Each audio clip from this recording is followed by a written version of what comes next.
Good to see you. Thank you. Oh, look at this. Look at these beautiful, patriotic, energized. Ooh, I love it. I love being at CPAC. It is always a pleasure to be at CPAC. I felt like an old man when I was thinking about this trip because I first came to CPAC in 2011. And it was fun then. It's been fun ever since. But something feels different this year. Doesn't it? Something. What is it? What is that thing? I don't think that it's just that we won. Because, we won in 2016. Some people say we won in 2020. I'm not going to get into it.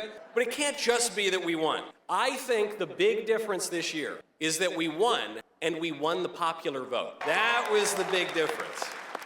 Most voters in this country voted for Donald Trump. Huge swaths of every demographic, including groups that Democrats have had a lockdown on for decades. We're talking about an historic proportion of black male voters, almost half of Hispanic voters, something like 50% of women over 45, even, this one really shocked me, 40% of women under the age of 30. That was the most Kamala-y demographic, and we still got that. So many of them voted for Trump and for Republicans in the House and the Senate. It was a clean sweep. It was a clear mandate, and it was a mandate for common sense. That's the only way to explain this broad coalition of people who usually argue with each other. Republicans, disaffected Democrats, conservatives, liberals, people across both sexes and all ages and all races. The Democrats lost the common sense, and their loss is our gain, not only at the ballot box, but also in expanding the political imagination, in opening up the discourse that we can have in our politics. For too long, uniparty elites have limited political discourse to exclude the common sense policies that people actually want. Just look at immigration. For decades, we have been told that we have two choices when it comes to immigration: more illegal immigration or more legal immigration. And sometimes the left and the right, they compromise and they give us both. Great. But it turns out that most Americans do not want more immigration of any kind. Most Americans want drastically less immigration, legal and illegal. Gallup polling last July found 55% of Americans want overall immigration reduced. This backs up another poll from 2018, Harvard-Harris, found that most Americans want annual legal immigration capped at about 500,000. That is about 60% less than the current levels. That is about 85% less than overall immigration levels. That is what most Americans repeatedly have indicated that they want.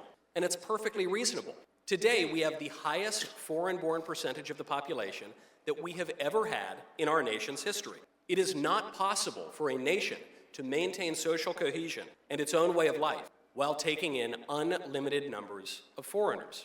There's nothing bigoted about that observation. And yet, until recently, that view, the preference of most Americans, was totally unrepresented by either major political party. Look at the LGBT ideology. In recent years, uniparty elites have told us that we have two options. Either we trans the kids in kindergarten or we wait until they turn 8. Maybe if we're lucky, we can wait until the kids are out of elementary school before the indoctrination begins. What kind of a choice is that? Within the past decade, transgenderism did not exist in public life at all. Not in schools, not in sports leagues, not in bathrooms, not in the military, not anywhere.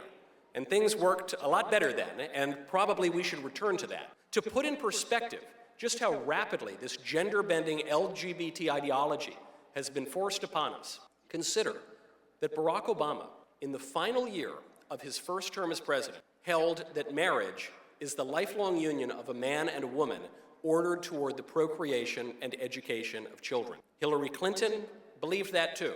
Basically, everybody believed that.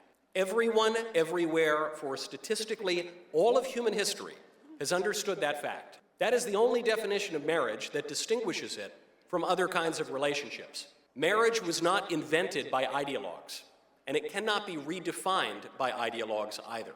It is a natural institution. Not even the Supreme Court. The Supreme Court wants to try, but not even they can change that reality. It just is what it is. Nothing bigoted about that observation. It's just a fact.